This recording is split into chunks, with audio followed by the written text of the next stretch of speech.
So I know that you need me to switch this. I'm moving that to answered. So the first question is, I'm a male addict in recovery since February. That's great.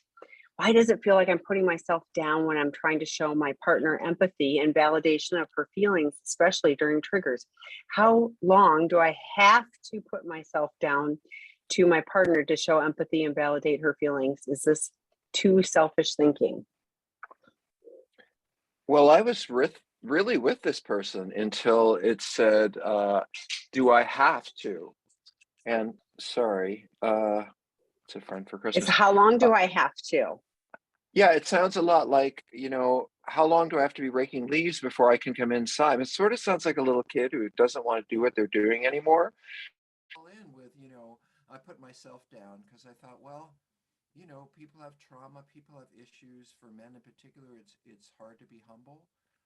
And so I was You all in just, with and I don't know if it's me, but I think um, did your AirPods die? Because all of a sudden you sound a long time ago. I'll just talk like this. Can you hear me now?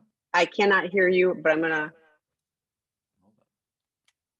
you're very quiet. That's too bad. Yes, volume dropped. Oops, and then he left. So I'm going to, like, he'll be back, but I'm going to, um, so somebody in the 12 steps early on, it was like, how long do I have to go to meetings until you want to come to meetings? And so what I'm reading in this is, I don't want to do this, and it feels like I'm putting myself down rather than having true empathy where you're going, gosh, I really hurt my partner and so grateful that they hung in there with me. It's like, if I can just check this box off, then then I get to do what I want to do again. Is kind of what I feel. So to me, it's uncomfortable. It's horribly uncomfortable for addicts who struggle with all of these issues. So first of all, let me back up. I'm really glad you're in recovery. Great. You're still, and I know you're getting 10 months. Great. That's still early recovery, and it continues to change. You're in a relationship that makes it complicated, but it's not about us putting ourselves down. It's about us right sizing, because with addiction, we're either way too inflated ego or way too much shame. And so it's learning to be, I think, the right size.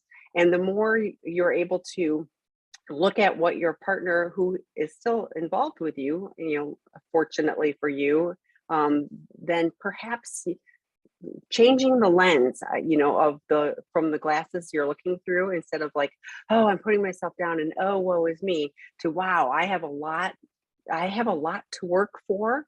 I have a lot to be connected for, and I want to make this relationship. I want to do my part to make this relationship, grow and heal. So maybe shifting your lens a little bit. Thoughts, Dr. Hi, Rob? here I Now am. I hear you. Yeah. Actually, you know what I think I did? I think I muted myself. Yeah, can you hear me now? Yes, I can hear you now. Okay, so you're in my head now. Okay. I did want to go back to that question about, Yes. feeling devalued, about having to be, Yes. and I do think it's fair to say that, first of all, it's only been 10 months. So, you taking an attitude change from, as sort of Tammy said, what I want is what I'm going to get. And if I can't get it, I'll just lie about it and then I can get it. It's a big shift to, of course, I'll help with this. And thank you for, making or doing this. Or I think that it takes us a while to begin to become better people.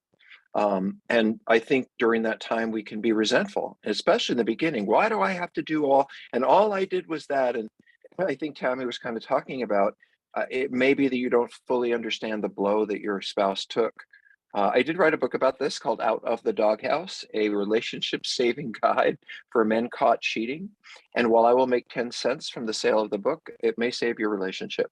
I try to teach men how to have empathy and be compassionate, especially with a betrayal of a woman. I'm going to say one more thing to you. Oh, I was going to say, I relate also to those feelings of feeling. I mean, I'm not in your relationship, so I don't know exactly what's going on, but the word I thought of was boundaries. If you feel like, can you say to your spouse, I don't want to talk tonight? Can you say to your spouse, I need some space? Can you say, us talking that loud is really hard for me. In other words, can you begin to talk about maybe not just what is said, but how it's said and how long it's said? Because part of those exchanges may be part of what makes you feel bad, just as much as the actual content. So, thanks, Tim. Yeah, and I think the reframing, instead of me putting my foot down, both of us setting healthy boundaries for how we navigate this. How do we have a conversation within a certain time frame with support from our qualified professional? What do you need to do? But drawing a line in the sand, I'm putting my foot down because I, deserve, probably won't go well for you and probably won't be helpful for your relationship. So learning to negotiate, what do we both need? What are we really looking for? If we're looking for the relationship to heal, how can we both step into that space, without betraying ourselves or the other person? This is not for sissies. This is tough stuff, but the reward of being in a really connected relationship that's on a path of healing is so worth it, rather than being, stomping my foot and going, well, I deserve, I'm yeah. I remember a long time ago, somebody said something about, well, I don't deserve this. And I was like, if I got what I deserved with my addiction, I'd be dead or in jail or something like that. So thank God I didn't get what I deserved, but I have a chance to be a different version and step into places with vulnerability and knowing that I don't have all the answers, with this, but I'm committed to this relationship and it's worth it. So sorry, that was a little rant. Okay. On the next one, on the topic of intimacy, at the beginning stages of healing from infidelity, what are realistic building blocks would you encourage to create safety and intimacy? I had a little time to read this over, and if you guys see me look down, I'm taking notes. I'm not like on my phone or something. And, part of this is really, I think, Tammy, important to what we talk about when we talk about intimacy, because people immediately think, oh, that's sex, or that's touching each other, or intimacy has anything to do with anything romantic. Intimacy, it can be defined really, I think I'm pretty good at this piece. Intimacy can be defined by you're making yourself vulnerable and taking a risk that your partner may not, or whoever you're talking to, they may not receive it well. They may walk away. They may be too busy. If you take a risk and put something out about yourself and that person shows interest and engagement, that's intimacy. Intimacy doesn't have to be touch. So when you talk about realistic building blocks, I think about you're spending half hour together and one of you just sharing about what's going on with you now, what's going on with your day, how you're feeling about the family, whatever. And then the other person do it, just sit down and create intimacy by not talking, we run around and we're so not intimate. We talk about what's for dinner and is it going to rain? And, especially if you got kids, but making time for that emotional connection where the other person knows you and accepts you, even if it's, just your frustration and the other side around, you're creating intimacy. And you know what'll come out of that? Hand holding, hugs, romantic and other kinds of intimacies. And for a sex addict to have our arousal based on connection rather than something intense is really great for us. A lot of us think we can't have sexual intimacy. It has to be relationship intimacy and then sexual intensity over there. And we can combine them, but we have to learn a whole different way of connecting, that's maybe a little more focused on you than it is on me. But in any case, I think the building blocks lie within your vulnerability with each other. And I just want to say one more thing about this. I do group therapy at Seeking Integrity a number of days of the week. And guys, if you were there, I will be there tomorrow. And one of the things that we talk about is, we have a community of men, usually 8 or 9 or 6, or, and they really are the center of the work, in my opinion. I mean, we teach, we educate, we have therapy and all that stuff. But on some level, it's the relationships that these men build in the home of that really matters. And they're not having sex with each other. What they're doing is they went to group together, a therapy together, and something really bothered someone in that therapy. And so they go to the group or someone there and they say, I was really they take a risk. I was really upset by what happened today and I'm having a hard time. They made themselves vulnerable. And then another person says, oh, wow, I could see that today. Why don't you tell me what's going on? That is intimacy. So when I make myself vulnerable and I let myself be known, and I have no idea how you're going to respond. I'm only hopeful you respond well. That is me being vulnerable and creating the stage where intimacy can take place. So there's my rant, my There you Christmas go. rant. There you go. Okay, so the next question is addiction recovery handled differently when there is also a history of childhood trauma, every form of abuse for years, mental disorders, OCD, anxiety, and more, and somatic symptoms? Well, ask me a hard question, why don't you, Tammy? So I think there's a number of questions, right? Because it talks about different issues that can create or present as addictions. So, I can speak to a couple, and I don't know that I can speak to all of them. Um, I do think that addiction recovery is handled differently when someone has a profound uh, traumatic history, because we have to take into account as therapists how quickly we explore things, and do you have a boundary around that addiction behavior? So if difficult things come up in the therapy, will you end up getting overwhelmed and acting out? We have to keep our eye on you as an addict trauma survivor in a little different way than we just do. Not that you aren't all trauma survivors, trust me, but those people are highly sensitive. We have to go slow. And what else? Abuse for Mental disorders, years. like, yeah, abuse for years, and then mental disorders, Right. OCD, anxiety. Yeah.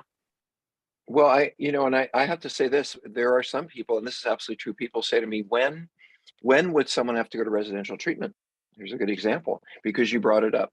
And it's when what they're working on in the world, like issues in therapy and trauma and stress in life, leads them back to their addiction. And when they try to, conquer that addiction, they're unable to, and they can't balance their life. So in any case, Tammy, mental disorders. It depends on the mental disorder. If you have a psychotic disorder like schizophrenia, or a really profound thought disorder like extreme paranoia, or you're disabled in a way that you can't read, or you can't take in concepts, or if you're violent or something like that. I mean, there are some people who have mental disorders that are going to completely prevent them from being able to heal. And then there are the rest of us, like OCD and anxiety and depression, which can be handled with therapy and sometimes with medication. And so I don't think that work is a whole lot harder. It's more about teaching someone their symptoms, teaching them things they can do to avoid, like you would if they had diabetes. Tammy, you want to talk about somatic symptoms, which is, the body or maybe you don't. Would you like to Oh, comment well, on this? I see the somatic symptoms often with betrayed partners. So, interesting when there's somatic experience with, we get a lot of calls. And, when people are looking to come to the treatment program, we ask questions about, have they been diagnosed with a mental disorder? And as Dr. Rob said, some of them, like OCD, or, some of them can be diagnosed and treated properly, not just going to your GP or just getting, handed out pills, but with someone who understands what addiction is, and what part goes in the addiction bucket and what part goes in the mental health issue bucket, then really good results can often, happen. I agree that everyone has issues. We talk all the time too about what are the underlying issues, and some of them are profoundly traumatic. And I have said to people, thank goodness you have an addiction. That probably saved your life. That probably was your safe place to go to. Now that's turned on you. So what do we do to help you? But here you are. So let's help you, move forward in a different way. So it really is, if the mental health issue is is a higher priority, then getting help with that first, and then doing the addiction work. So it really is so individualized. Again, why, I really appreciate our treatment team, because they're looking at all aspects of that, to, if someone's with us, then we want to look at that. Some have an outside consultation to address those things. But yeah, I mean, that's profound. And someone trying to go see a 50-minute a week specialist, even a really great qualified professional, that will unlikely be successful, particularly as Dr. Rob, he kind of glossed over it, but there's often co-occurring addictions. So if they're doing this one, that, I mean, they could be doing 3 different things. And if somebody's just going, oh, well, it's the chemicals, so I'm going to go get chemical treatment, this happens all the time, and then everything's going to be fine. And it isn't, because there's all these other things that the person has learned to go comfort with, whatever's the most available in the moment, so so complex, that would be one I would have someone really qualified, address, screen, assess, and help guide the Mhm. treatment process. Yeah, I've had a lot of people say, "Oh, well, your mental health symptoms will all get better when you are sober." And, I had to figure it. No, I got sober and then figured out I was depressed. I had other things going on. It's harder to see when you're acting out to escape and make yourself feel better. But that's actually what I wanted to say earlier is that there's a cycle that does drive certain people into treatment, which is they start to work on the trauma and then they get overwhelmed and they start acting out. And then they work on the acting out and they get overwhelmed with trauma. And so they can't do it when, like Tammy said, it's very hard to go to work on a very deep level with abuse, like this person's talking about, an hour a week and 2 hours in a group and going to meetings 3 days a week. I mean, that's for folks who are moderately narcissistic. But if you have deep challenges with trauma, this is the stuff of going to intensives and spending a week or two, working on yourself, where you take yourself out of the stresses of life and you just focus on you. Retreats, treatment of various sorts. I mean, it is, if you want to grow, I think you need to go to a safe place and, you know, spend a week or two there. And Tammy And knows those places, by the way. well, I do, but if somebody really has all of this, a workshop, a retreat is not going to address any of those issues, so getting, I always want people to get the right form of help, are we an expert program? Yes. Are we for everybody? No. There's a bunch of questions that get asked to find out if we're the right fit for the client too, but that's a lot for somebody to deal with in an outpatient workshop kind of a way. So that would be my concern, but everybody gets to pick. So, okay, next question. We've got bunches. Hi, Dr. Rob and Tammy. I have relapsed over the weekend after being sober for 117 days for the first time since joining SLAA 16 months ago. It started with masturbation. Now I'm watching porn, booking sex, female and trans female sex workers. Within 2 days, I seem to have managed to go deeply into my addiction. Any suggestion would be much appreciated. Kindest regards. I am Well, I just think you're so doing sorry. great. I think you are doing great. You relapsed over the weekend, and today is what, Tammy? Wednesday? Monday. And It's you only are Monday. okay. You relapsed over, me. You relapsed over the weekend. It's like 1 or 2 days later, and here you are saying, I fell on my face. I want to get up. I'm not sure what happened. I see how it escalates very quickly. And you're coming a place like this and saying, how can I get help? And I don't know if you can take in, or maybe you don't may not fully understand how much is there in what you just said. So many men I work with, they just stop talking at meetings. They don't let anybody know they're acting out. They want to keep acting out. They want to look good and never say that they lost their time. They want to say they only did some of it. I mean, what you just did is amazing. And if you could take that in, you'll get another 117 days. Because my feeling is you're looking at yourself, as I would be, oh, I screwed this up and I had so much time and I'm never going to get better. And maybe these people can help me. And what I want to say to you is I think you're doing great. You went months and months without acting out.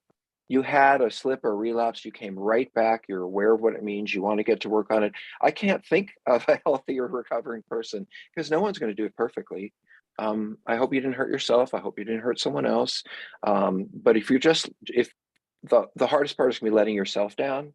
And I just really want to say that what I see here is a lot of healing. Bet So you were going to say the same thing, well, Tammy. I concur that yes, I'm glad you're here and there's more support.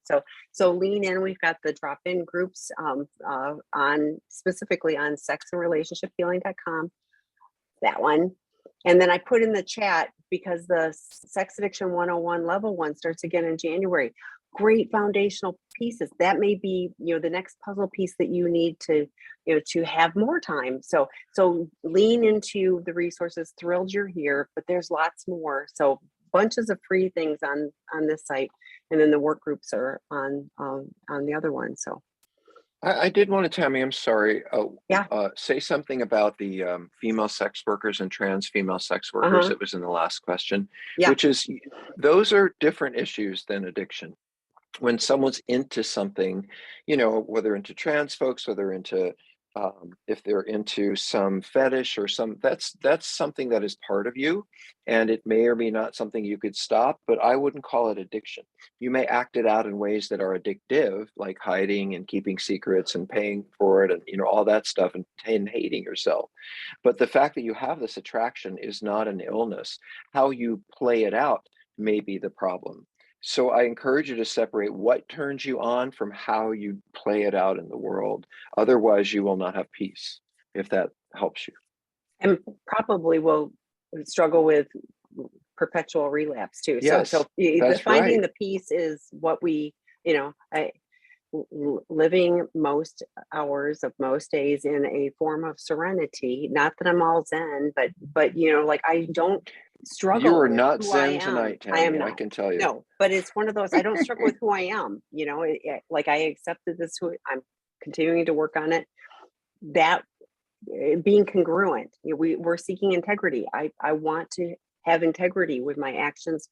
How I treat people. So that you can learn to do and be. So okay, ready for the next one? My Sure. husband is addicted to alcohol, food, gambling, video games, and now I have found out sex. How possible is recovery from so many addictions? Well, I think I have a comment for a different question, which is where do we start? And the recommendation I would always give is with the alcohol, because I will never be able to reach out to someone, stop sliding into my behavior, sort of end up doing all this other stuff unless I'm sober on drugs and alcohol. So, even if this person is struggling with other addictions, they have to at least start with what keeps them unable to make good decisions. I will say this is another example why people go to residential treatment, which is if you are struggling with multiple addictions, it's extremely hard to stop all of it. And it's useful to be in a safe environment where you're being supported. And this is it's so funny because this is the other reason that people come to residential, other than their upset spouses. I think recovery is absolutely possible. I think I wonder what you're doing toward recovery, or your husband is doing toward Mhm. recovery. I hear you found out about things, and I see that you're here, but I'm just not sure if he is interested in this recovery.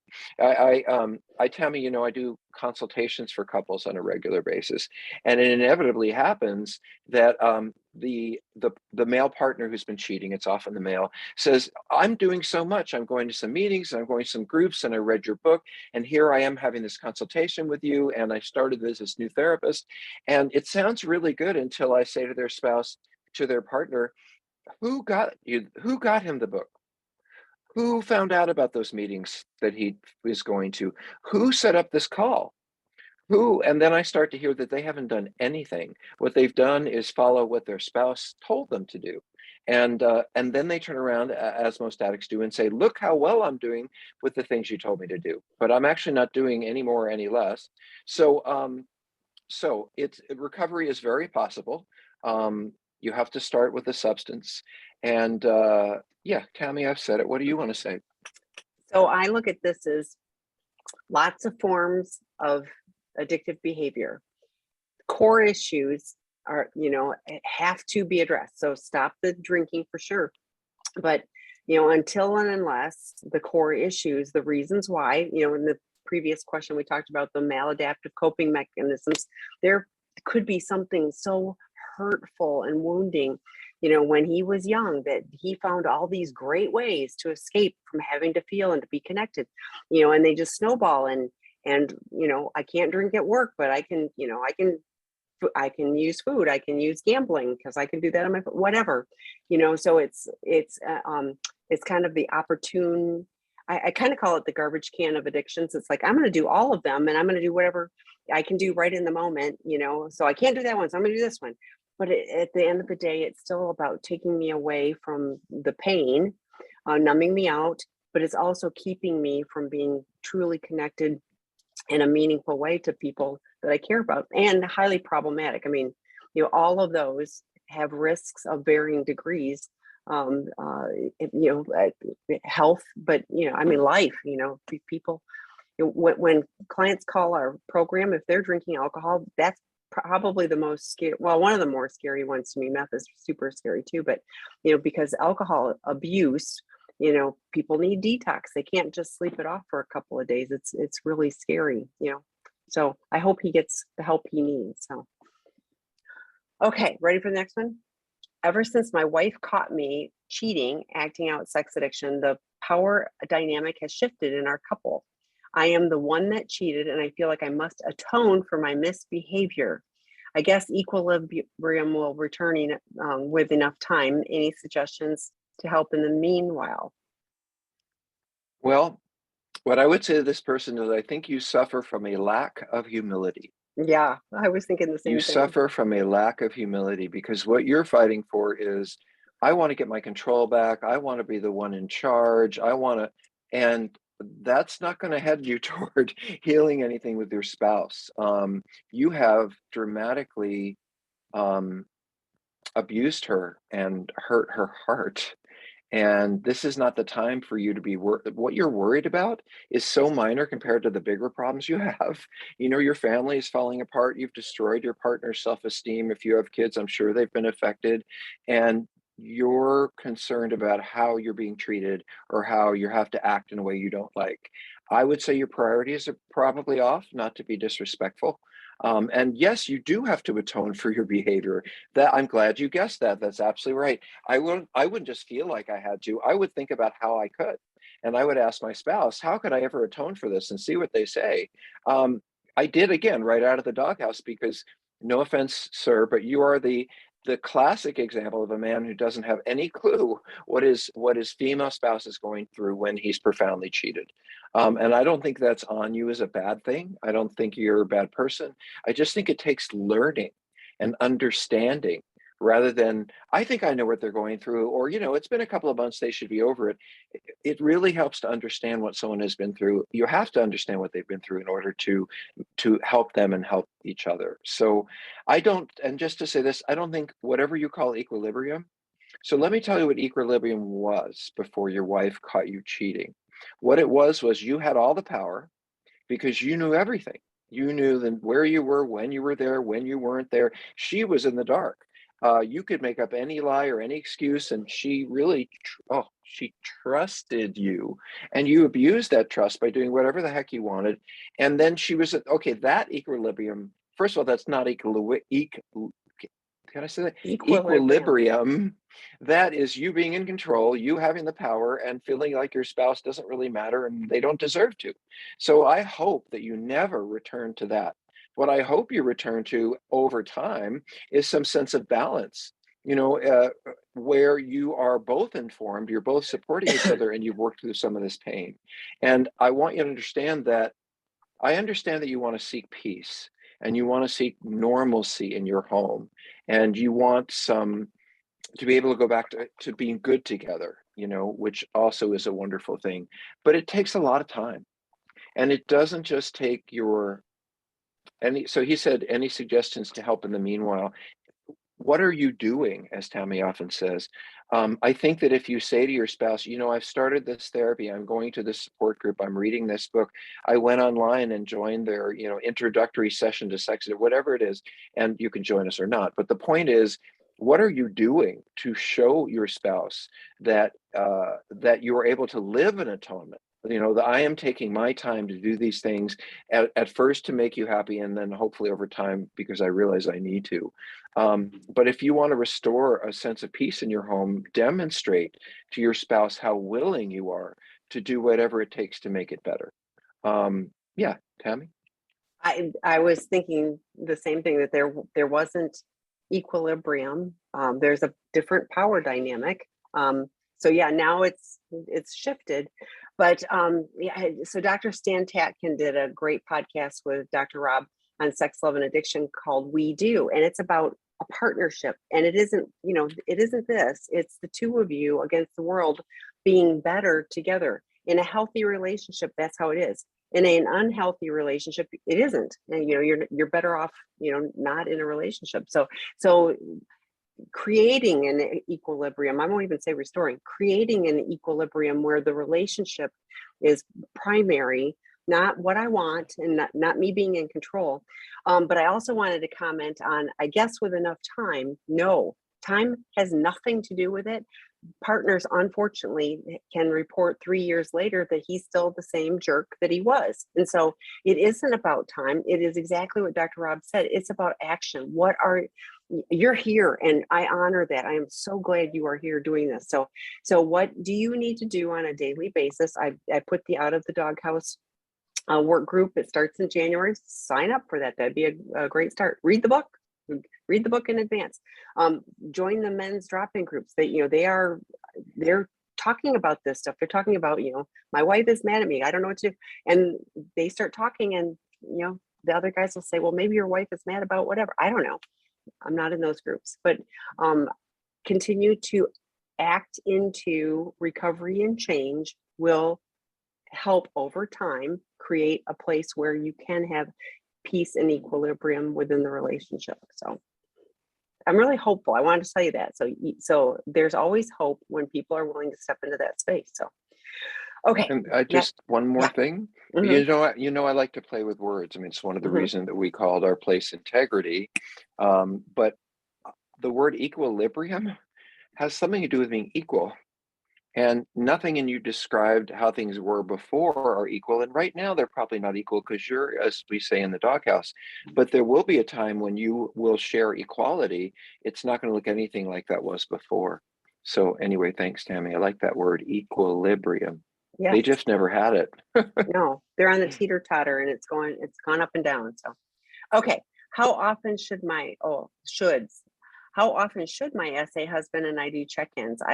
I hear different frequency suggestions. Do you have a suggested format? So Tammy, would you mind, why don't you explain what a check-in is so that they can understand, just the other people may not know. Yeah. So if you're in a relationship, it can be very helpful for the relationship to do a check-in, meaning I'm going to, and I'll look up the Thanos. I'll look up the link and put it in the chat. But you use that.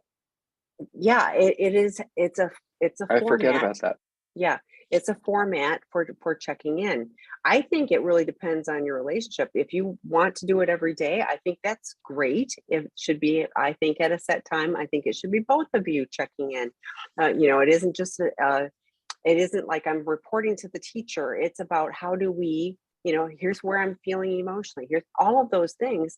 This is called communication. And so having a check-in, can be really helpful. I also really like the structure of having several times a week of 20 minutes of like, we're going to talk about our relationship and say where we're at. And it's going to be kind of contained so that we have the ability to set ourselves up for success, to have that. I can do my grounding. I can call my sponsor. I can do what I need to do so that I can help the relationship move forward. So, but I think I don't think I would do it more than once a day, but that ultimately is up to the two of you too. So what are your thoughts? Well, I'm looking up I think I agree that it's I think you have to start with something consistent because it has to be, you're not used to connecting on a regular basis, so what I'm going to go back to say, it's individual to where your life is. But if someone has just acted out and you have questions all day long about that, it's going to be very hard for either of you to focus on your day when you want to know this and you want to know that and you want to know this, understandably. So when acting out has been recent, it's a really good idea to check in all the time. Like in other words, once every evening for 20 minutes, half an hour. The reason for that when things are intense is you don't want to spend your whole day answering questions, looking for cell phone records. I mean, you just want to talk about it at the right time so you can have your day. So they're more frequent, and they might be every night in the beginning. I don't trust you, and I want to talk about my feelings, and that way you're less likely to rage during the day, either one. So there's that.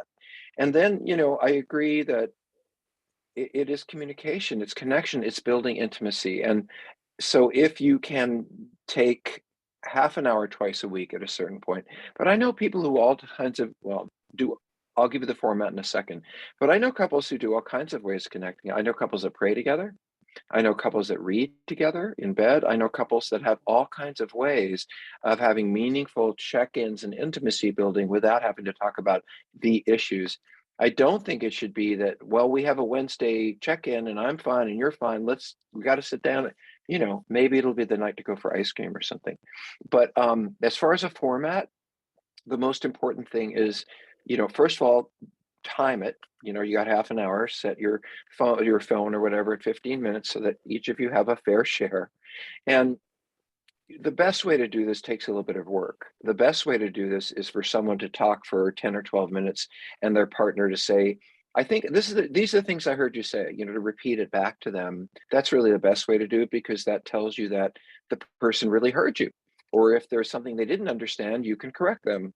But another way to more simply do it is just have each person take 15 minutes and listen, and then take, a few minutes at the end for questions. To spouses who feel overwhelmed by how many questions you have all day long and you just feel you need to know something, write it down. Put a notes or reminder section in your phone and write down, I want to know if she did this. I want to know if he did that.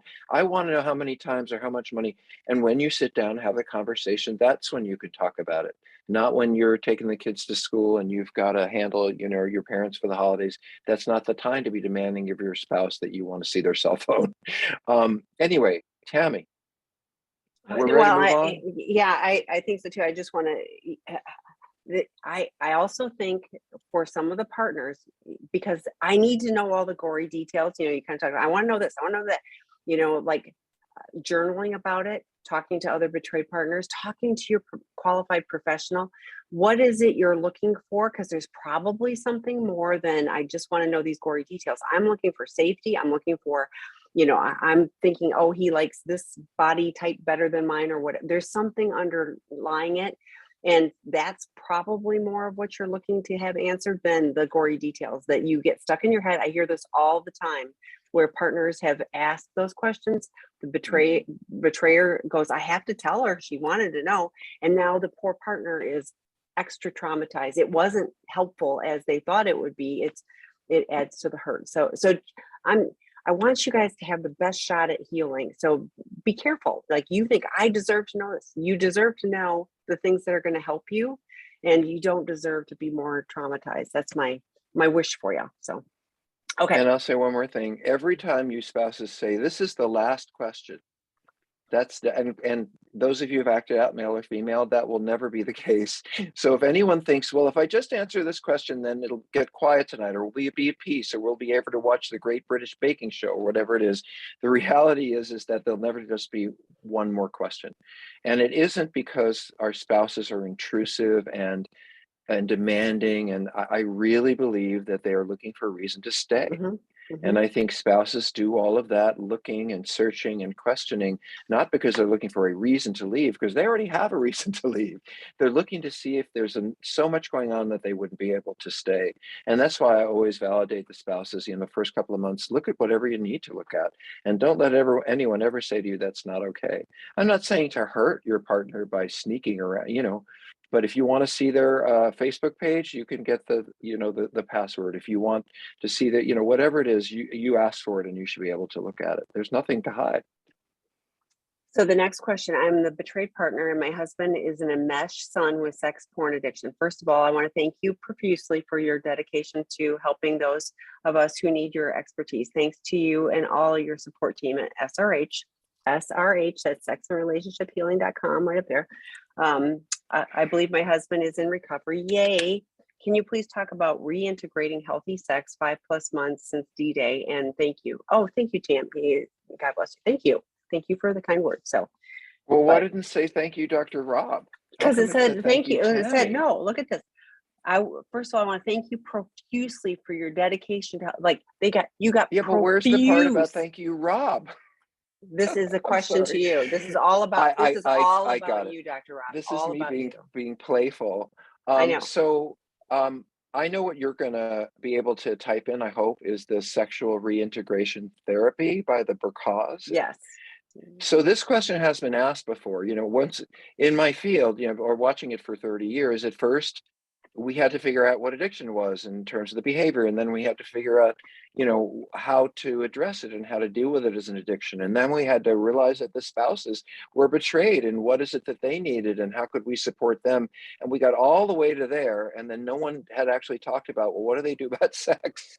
And so a couple of colleagues of mine have written books about and do workshops on what they call sexual integration, which is right, reintegrating sex into your Integrate. life. Hmm. They also work with couples who have long periods of time where they've not been sexual and they want to reignite or re-engage their sexuality. So there are books out there and other books on, I wouldn't go to reigniting your sex life, and that kind of stuff. But certainly anything we're going to recommend, and I think the work by because is very sensitive to the kind of issues that we deal with. Do you have anything else or anyone else that you can think Well, of, Dan? I mean, a lot of Dr. David has talked about Sense8 Focus, starting with, Dr. Rob has talked about, he talked earlier about holding hands. So you starting very slowly, dating. I mean, it's a process, but I think the Sense8 Focused is a really, I'll put that in there too. But I put that in there. I do want to give a caveat. So Doctors Bill and Ginger Burkoff wrote their books before codependence. So there is Mm. codependent language. So that's the caveat to it. So it's take what you need and leave the rest. So take what's useful and disregard the rest. But I'm going to type Sense8 Focused in. Dr. David has talked often about that too. So Sense8 Focus. Okay, ready for the next one? I'm not quite sure how to read this. BS, how to stop the mind constantly reminded of WH's trip to hookers. I don't know what that Well, how do means. you Do you know stop the mind? I mean, I don't know the Okay. detail to say that how did I stop my mind? Because I'm constantly thinking about going to see sex workers. Okay. I don't know what kind of support you get, in other words, so your mind going on over and over again could be an addiction. It could be something like a compulsive disorder or something that's working not right in your head. Um, I think that if the best thing we would always recommend is for you to hang out with people who are dealing with the same thing. You need someone to call when you start thinking about that sex worker, that hooker. You need some place to go, someone to reach out to. We can't do this by ourselves. So going to SAA, SLA, any of those support groups, they're free. They're completely free. Going to some of the groups that we have online, Tammy was talking to Sex and Relationship Healing. All of the work done there is free. So thank you, Tammy, for that. Thank you, Carol. Uh, and take the box. Yeah. Now I'm really dating myself. So I don't think the other thing is I don't think you can stop your mind. I would say one of the hardest things to do is to say, I'm not going to think about that.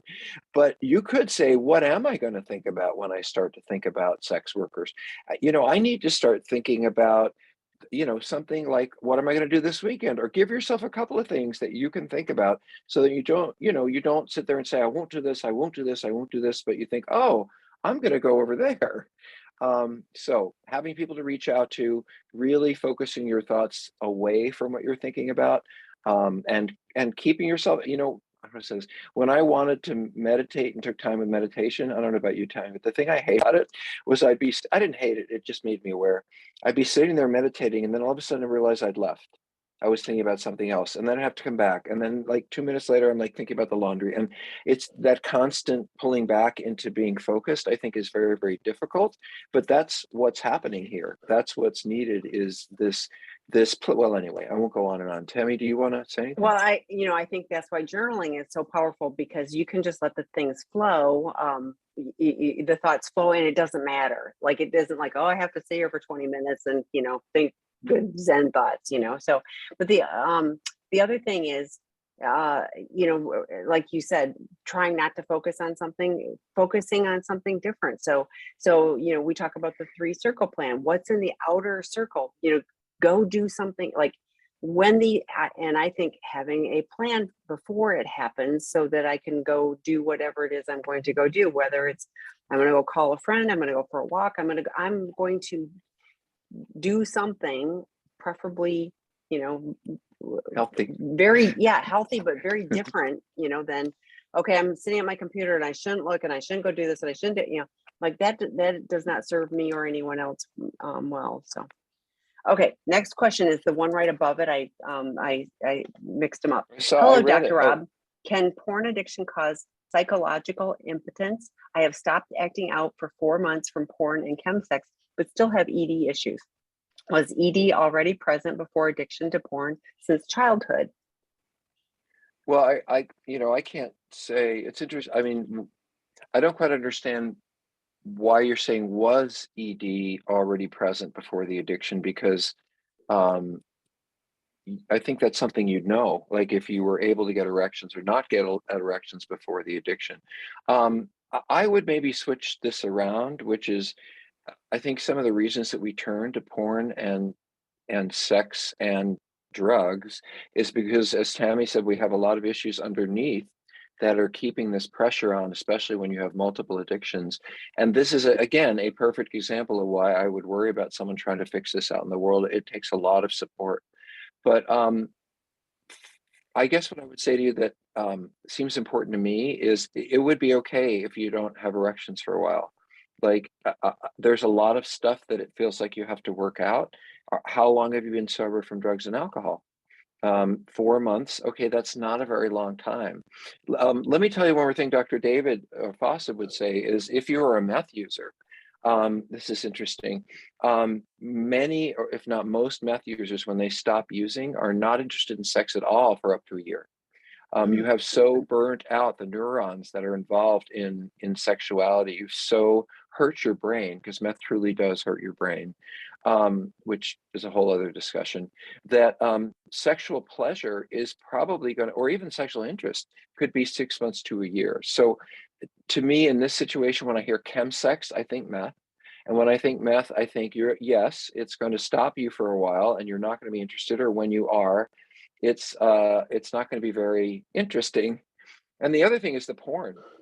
Porn is hyper stimulation, it's intensity, it's never ending, and I just think if that's been your basis for getting excited, it's going to be a while before your brain says, oh, looking at that person down the street is arousing, or holding someone, it's going to be a while to go from 3,000% to 80. So on multiple levels, I think that there's plenty of things you can do right now without getting erections. And by the way, I will say this, regardless of what I just said, you should go see a doctor. You should make sure that there are no physical issues for you. A lot of this stuff can be at times physiological. And so I would make, and some people masturbate in ways that can be harmful to them. So over time, or the frequency or whatever. So I would absolutely see a doc, and, about just getting a physical and talking to them about this. And then I would, do the other things I talked about, which is give yourself some time. Um, and read some books. Dr. Fawcett wrote a book called Lust, Men, and Meth. If you haven't read Lust, Men, and Meth, and you have a problem with Lust, Men, and Meth, he talks a lot about the biological results of using meth and what it does to your brain and your sexuality and your ability to read. Did you know, Tammy, people who've been doing meth, some often when they stop, they can only really retain so much information. Like, the reading is not, but we're oh, you've seen that lecture, but we're hyper visual. So images are really intense for us, but words not so much, until our brain becomes more balanced. And so what I'm hearing is the symptoms of meth recovery. And boy, do you need to stay sober on meth if you're going to get through this. Yeah. I just want a quick add to the medical. I mean, the chemical stuff that you're using, whether it's meth or some other thing, going to a medical doctor about that as well would be really important. But yeah, the time, and I would take the focus off of having an erection. I mean, it's one of those, you have plenty to focus on, for recovery issues. And just like I said, if you're in a relationship, the Sense8 Focus, having it not be about sex and orgasm. Yeah, I mean, like, have it be about connection. But it is very early on. And I think particularly the more you think about, oh, I'm all concerned about this, the less, the less benefit, for that too. So you'll have a harder time making things all work. Because I really think, no, seriously, I think sex is in the brain, it really is. So if It you're, is. Your if you're sexual so organs are between your concerned, ears. yes, if you're so worried about what's going to happen, things don't happen. So, okay. Next question. I'm a betrayed partner. My husband has relapsed for his second time. He's committed to going through the 12-step program all the way this time. I've moved out of the house to try to figure out if I can ever trust him again. What are the pros and cons of trying to rebuild trust while living together versus separately? That's a great question. Well, we should go back a little bit. Sorry that this relapse is going on. I'm really glad that you moved out because you're not safe and you don't feel trusting. And I think far too many partners give us excuse after excuse when they don't have to. Some do for financial and other reasons, but I really love the fact that this is the second time and you're not having any of it. And that doesn't mean you're getting divorced. It doesn't mean, it's just, you don't want to see this person for breakfast, and if you don't have kids, or if their kids are really well supported, it's sometimes the best thing to do that will lead you back into the relationship. But the pros and cons of trying to rebuild trust while living together versus separately. I think for me, it would be hard to rebuild trust with someone who's out there having sex, and I didn't know about it now that they're living alone. I mean, I think it would just be harder because I'd be wondering, who are they with? What are they doing? They're often, so I think that part would be a little different. But I think the things to do when you're living separately are go on dates, go out together and have meals, take some time to get to know each other, go for hikes. I mean, or just go back out in the world and talk and hang out and spend time together. That is one of the ways you can rebuild trust. In other words, I'm not saying that that's going to happen living together. It could be a while before you it could be a year. See a couples therapist together, because that would be something to consider at this point. I mean, will you ever trust him again? That depends on whether you decide to trust him again or not. But trust is gained by actions, not by words. Yeah, and I think you'll trust. You can learn to trust him again, mostly, but you'll know that he was able to hurt you twice that you know of. I mean, whatever. So, but I think the other thing is to have a plan, because I often hear people who have separated, oh, we're separated and we've been living apart for 3 years, and there's like no plan. So I appreciate what Dr. Rob said about working with a couples therapist. Have a plan. What actions are you going to need to see in order for you guys to shift it? It doesn't even have to be fully, living together, but that you're seeing each other, you're having dinner together a few times a week, or whatever it is that works for the two of you. But how do you, how do you ever measure, whether it's worth trying again or not? And so I think having you have somebody who's a professional that can help guide you of what it is that you need to see in order to, and have him have a timeline of like, here's some things I need to see. And, by 3 months, this is what I'm looking to see. That's realistic. If it's done well, that's realistic, but gives you both guidelines on, on actions and trackable things, to start possibly rebuilding. Okay, next. I just want to say that part that we do, again, there are free support groups on SRH on that. You want to point to that again? Sex and Relationship Healing. And if you're not involved either in those free groups, or you're not going to support groups out there for spouses, I think it's the feedback of other people who've been through what you're going through is irreplaceable. And if you have some other, I think this is a woman, if you have some other woman who's sitting there and saying, well, we've been living separately and this is what you're going to get more, you're going to go over and say, can we have a cup of coffee, or could we go for a walk, or, something like that. And that's someone you're going to learn from. So I don't think this is something you can work on by yourself. I think the more people in the same situation you have around you, the better it will go. One more thing for me too. I love the 12 steps, but that would not be enough. I mean, it again is the underlying issues. And, Mhm. if he's going to a meeting every day and he's talking to a sponsor and he's really, really working the steps, great. But doing some additional things, I mentioned on seekingintegrity.com, the work groups, those are live facilitated. So there's one of our staff is there teaching the guys, and there's accountability, and they're going to know what a 3-circle plan is. They're going to have these things. They're going to have connections. Often they also create some peer connections within the group so that there's accountability within the group. But it's once a week for 6 weeks, and then there's level 2, etc. But those are really helpful at getting a foundation, just something else to consider. Low cost, not these are free, this is low cost. But okay, so next question. Well, Tammy, there's actually a Go ahead. question that I'm kind of concerned me in the list. And, Okay, go for I it. think you'll understand why. Someone wrote, I am the betrayed partner. My world imploded 6 months ago. Therapy, group support, lots of self-care are barely helping me keep my head above water. I am not suicidal, but I am barely functioning. When do I consider inpatient? I wouldn't necessarily say psychiatric, but some kind of supportive mental health, emotional health treatment. And Tammy, I thought, because there are some concerning issues around depression, that I thought we should answer this one. Yes, So we know a please. number of places where people go for, especially betrayed partners, to work on this.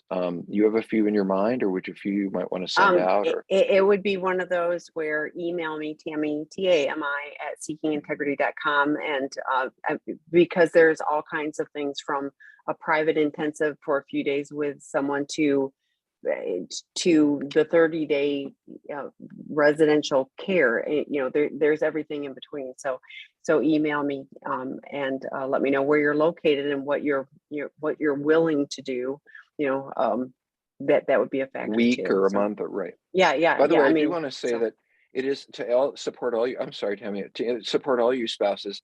It's not at all unusual for someone to find themselves emotionally struggling in the middle of all this. And we have addicts that they may go to treatment, and then their spouse, obviously if they're the resources, but even their spouse takes a few days off and does some self-reflection and gets support. I think, I mean, yes, the addicts need a lot of active work, but you guys have been victimized, and there has to be a way for you to work through some of that pain.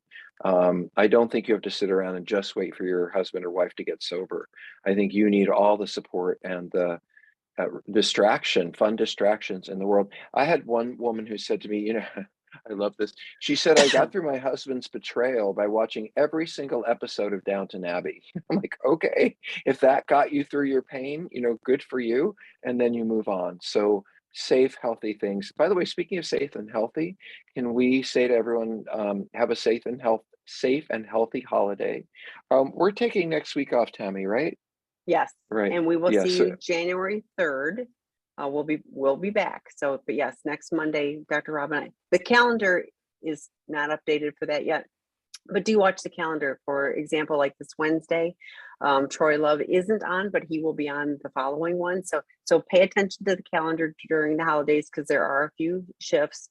But watch for the full calendar events. team. Starting again in January. We've got a lot going on. So including the work groups on Seeking You Integrity. guys have a wonderful holiday, Tammy. I'll see you when I see you. It'll be tomorrow. Okay, thanks everybody. Bye. Bye.